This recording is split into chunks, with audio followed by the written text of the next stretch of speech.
Today we will cover two collections by authors we have covered previously. First, the 1922 Phantoms by Felix Achilles de la Cámara. In Phantoms, Philip de Lagny finds his betrothed to be ready to elope with the Count de Cassis, who also caused the death of de Lagny's mother. So he and the brother of his fiancée lure de Cassis into the garden, then arrange him to shoot de Lagny's fiancée to death, as her brother has no qualms murdering his own sister for the greater good. The vampire concerns a man obsessed with a singer, who literally seems to suck the blood out of every man who loves her, until his death. Then when his friend dies, he happily takes his place. Several of the following tales must be skipped over, however. They have nothing horrific about them. There is a story of revenge during the Napoleonic Wars, a man's confession to having been a drunkard a day before his marriage, a Moorish girl winding up in the dungeons of the Inquisition and getting out again, etc. Thought's box concerns Professor L finding a box cast out on shore, warning him on the lid that only a priest of thought may open it.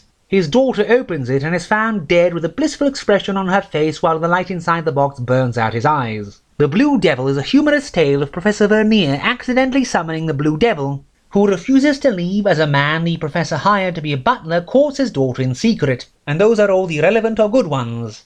This collection has far fewer interesting stories than the last one by Cámara we examined, but is by far the more famous and sought after. Second, the 1918 Brotherhood of the Sorrowful Bay by Josef Šimánek. 75% of the book is taken up by the title novella. Oldrich is asking his friend Jan for help in tracking down a woman, one of 6 near-identical women who had approached him in the past all over the world, just before a member of his family died, seemingly heralding their death. He has traced this one to the house of the enigmatic Count Ormerac, and soon the two leave for Italy, where their one lead dies mysteriously when he's to meet them, and then to India, where their new lead Simpson abducts them, as he's a member of the same mystic brotherhood as Ormerac. He takes them to the seat of their brotherhood, but along the way they get kidnapped by the hidden Ziar people, who want to sacrifice them to their sun god by immolating them. This portion takes up most of the novella, which ignored its own central premise in favour of a more interesting story. The chief priestess falls in love with Jan and helps them to escape, but when he would have her come with them, she kills herself at the last moment, souring the mood somewhat.